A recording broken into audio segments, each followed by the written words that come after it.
Chris Rodriguez is back. He's all the way back, Adam. Like we learned today that Chris Rodriguez is returning to the Kentucky football team. Not this week against Youngstown State, not next week against Northern Illinois, but the SEC's leading rusher will return for the next SEC roll game at Ole Miss on October 1st. Look it, people were jumping for joy, and I think in part because we get to put this behind us, right? We've been playing the speculating game for a while. Turns out the news is kind of what we expected. Chris will miss the first 4 games of the season and be back for that highly anticipated road game at the Grove in Oxford. Excited because we finally got news, right?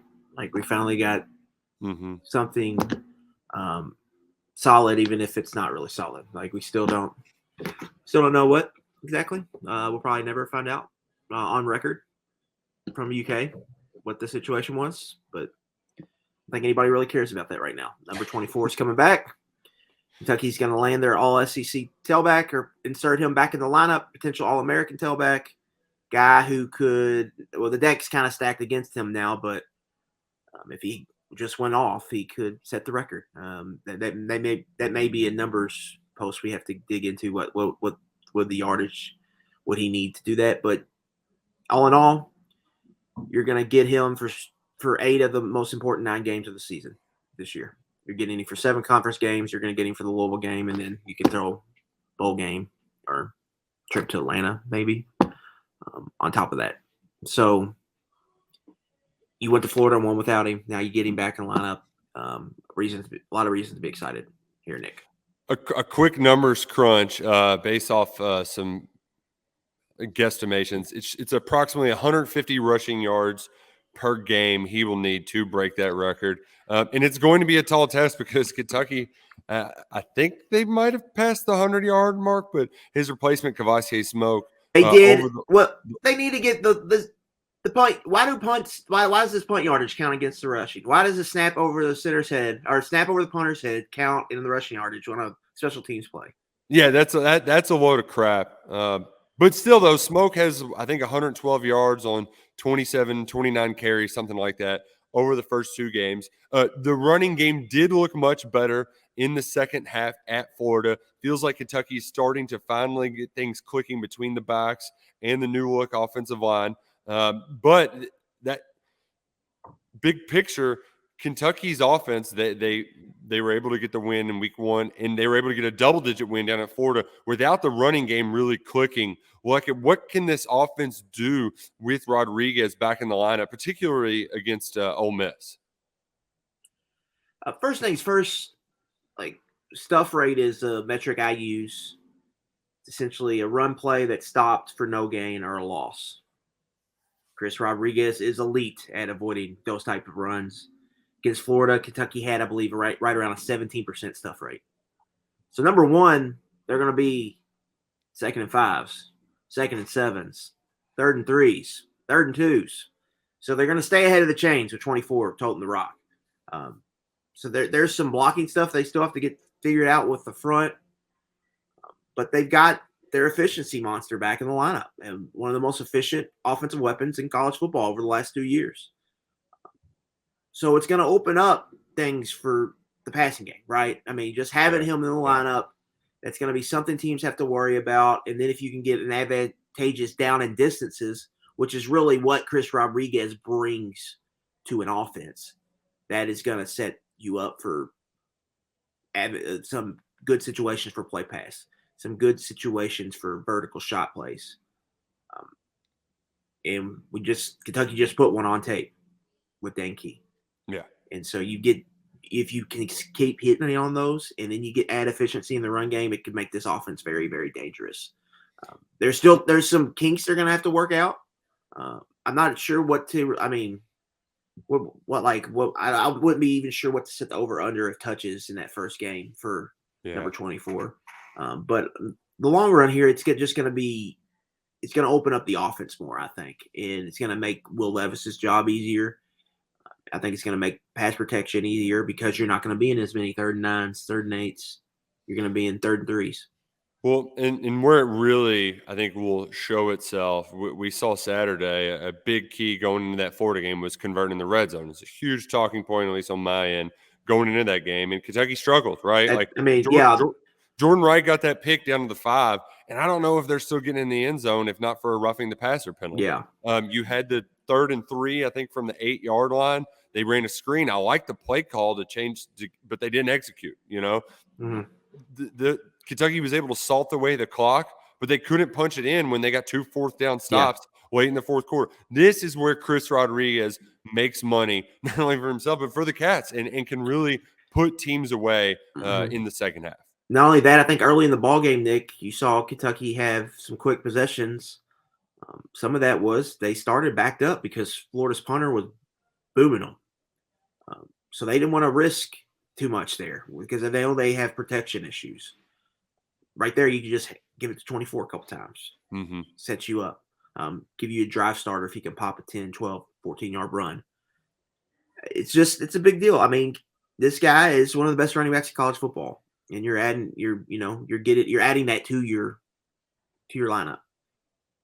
It's going to make a big difference, I think, for this offense, and it's going to his running style too.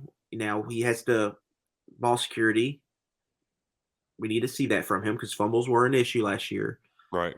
But the way he runs makes an offensive line look better, gives an offensive line confidence.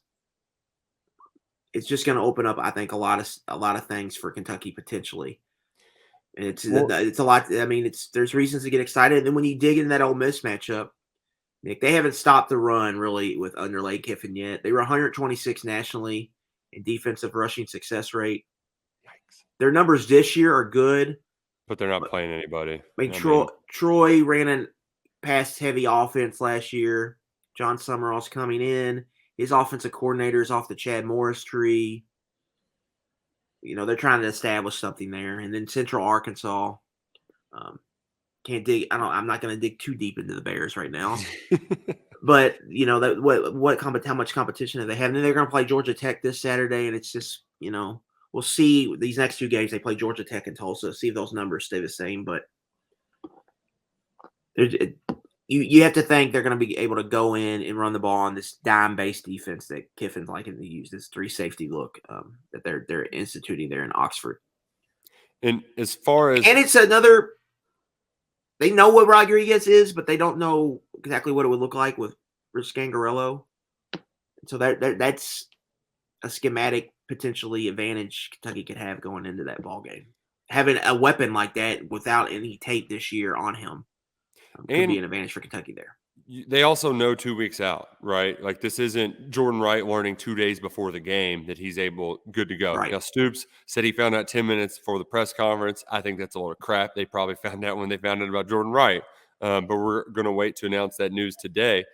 Stoops said, he's been staying in shape. He's doing scout team, willing to do whatever to make sure he's ready and good to go. And now you got 2 weeks to get him ready. And I even think in the next 2 weeks, they're going to lean on the passing game quite a bit. Maybe they try to get the line moving in the right direction as far as how they're going to run the ball with Rodriguez back in. But those are games where you really want to cultivate the pass game even more because that once he gets back in the fold, the running game, it's not getting fixed overnight, but it's going to dramatically improve just by having number 24 in the lineup. Yeah, just what he brings as a chain mover, making a 3-yard gain out of a 0-yard gain, making a 7-yard gain out of a 2-yard gain.